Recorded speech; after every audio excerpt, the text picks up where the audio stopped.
Hi, I'm Joy with Joy to Sew, and today I'm going to show you how to lay out your Elsa pattern for this lovely outfit. So let's get started. You're just going to need your PDF printed pattern and a pair of paper scissors and some cellophane tape. So we have steps 1 to 18. And if this is your first time assembling a PDF pattern, I'll lead you through it. It's not going to be trouble at all. What you'll see is in gray, there is a number. This is number 1, and then each corresponding page has a very light imprint of the number 2. And so what we're going to do is lay them out in sections. So row 1 is going to be 1 to 4, and then 5 to 9, and so on. So we're going to just lay them out on our table or a flat surface. So first I'm going to start and lay 1, and then 2, 3,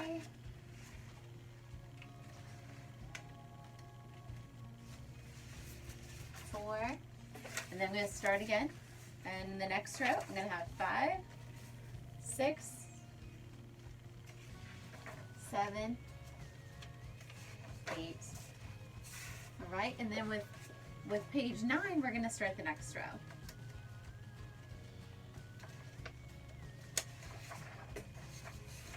9, 10, 11, 12. Okay, and then on our 4th row, we're going to do the same. We're going to start it with 13, 13, 14, 15, 16. All right, for 17 and 18, I'm going to, instead of starting them at the beginning, I'm going to push them to the center and finish off the row. So 17 and 18. Okay, so those are going to be not at the front of my row, but at the back of the row, the last 2 pages. So as you can see, it's a lot of pages.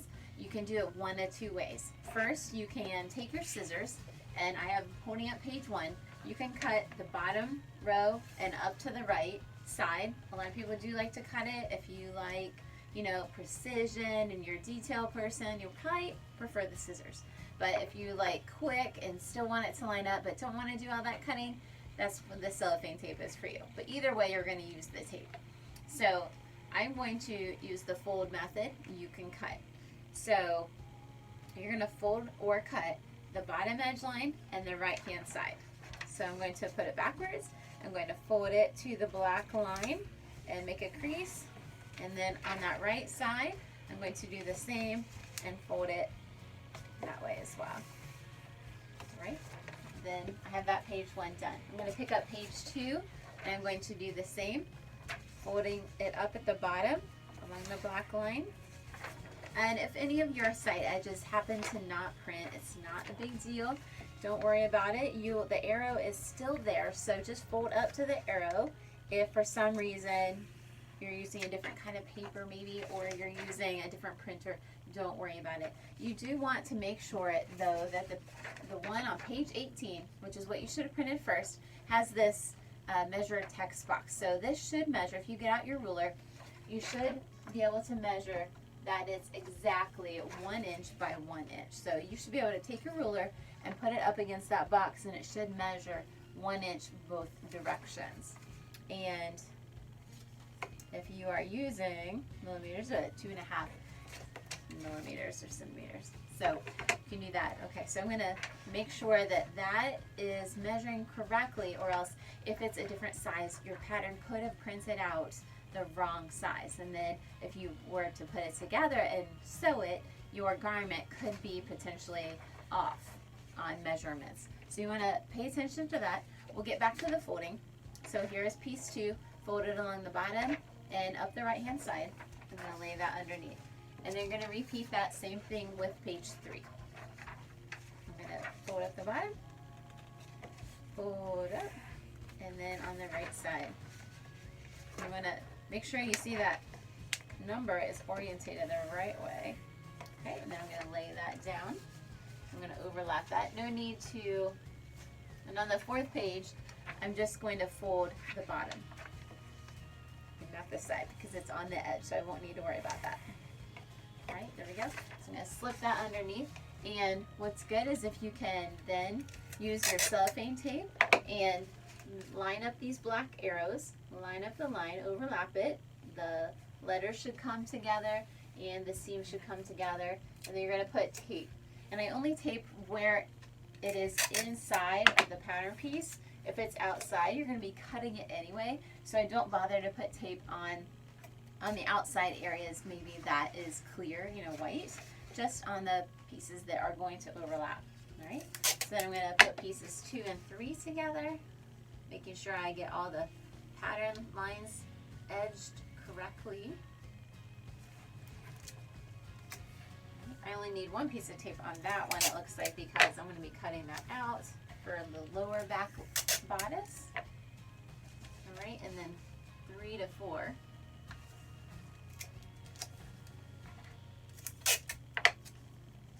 Okay, now we're ready for the second row. The first row is taped together and all set. All right, so whether you cut or taped, you should have it nice and folded together. Now on this second row, we're going to repeat the same process on pages 5, 6, and 7, where we cut or fold the lower edge and the right-hand side edge.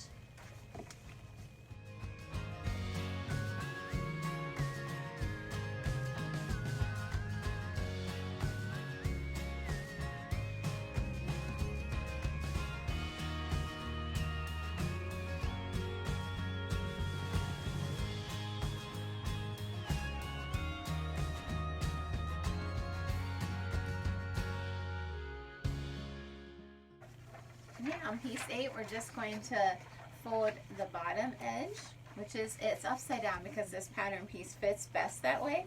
So don't worry about it. Just pay attention to the number on the front and instead of the way the pattern piece is orientated. Okay, that skirt piece to fit on there really pretty goes upside down, so no worries about that. So piece 8, then I took it underneath, and now I can tape the first row to the second row. So before I do that, I'm going to tape the row by itself. I'm going to tape page 5 to 6. My favorite are PDF patterns, not just my own, but I've tried so many the past 10 years. I enjoy some PDF patterns. They are so dead on to fit. I never really have to, you know, alter outside of that, whereas most commercial patterns I've had to over the years had to take out and add, and it's just been so difficult. And when homemakers started making their own PDF patterns, it was like the heavens opened up for sewers because they give such a great fit. So many people have tested them.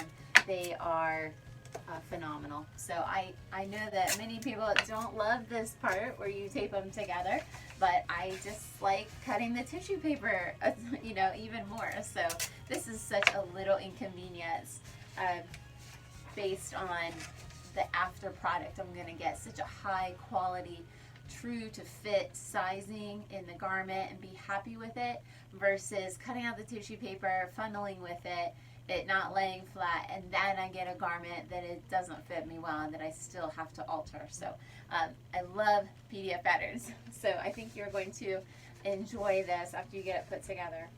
All right, so now I'm going to assemble, putting the first row to the second row. I'm going to again line up those colors on the color bar and then line up those triangle arrows that are supposed to match. I'm going to do that across.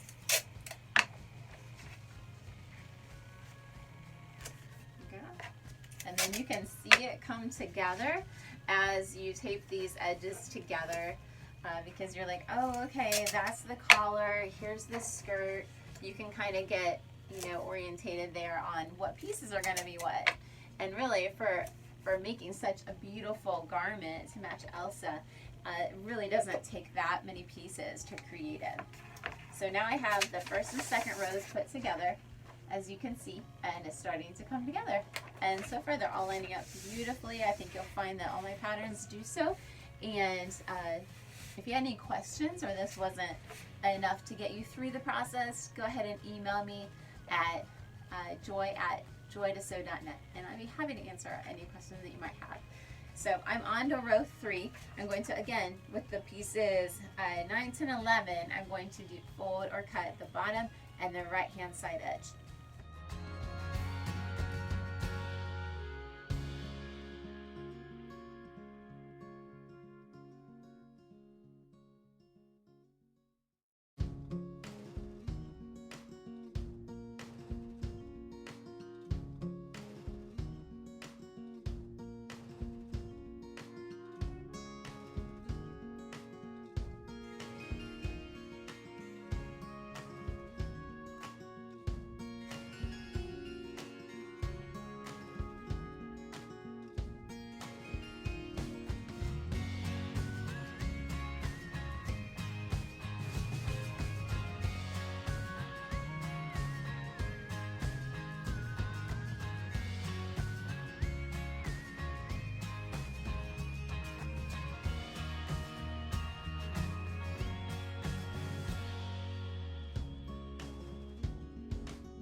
We're almost done.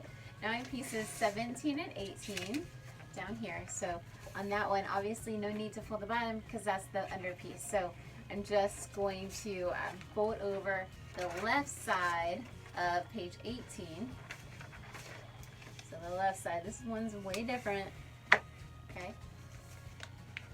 And then I'm going to flip that over, line it up, overlap 18 over 17, and then just kind of slide it under, again on the right side instead of the left side. And we're going to tape that front bodice together, matching up all those colors and the triangles.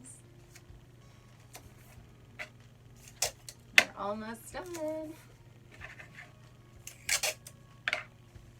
Tape it here, even though I'm going to cut that apart. Okay, so now you should have all 18 pages in one giant paper, and now you can see the layout very clearly.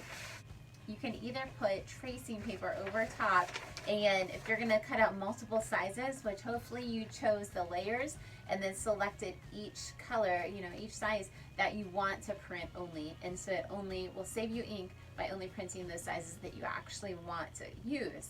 So if you've done that, great job. If not, if you've printed out all the colors and you want to do multiple sizes, then you can put tracing paper or pattern paper over top of this and trace along that sizing line. They're each color coded, so you'll know what size you need. In another video, I talk about the importance of combining sizes. You want to get such a custom fit for your little girl that you can, maybe she's narrow in the torso and really tall for her age. And so maybe you'll want to make a size 4 in the bodice and in the back, and maybe you need a size 8 length because she's that tall, and you can combine that. So before you cut, make sure you watch that video on my YouTube channel and make sure that you are choosing the right sizes that will give your kid a custom fit. Thanks for joining me. Make sure you subscribe below so you'll see all my new videos that come out. And thanks for watching.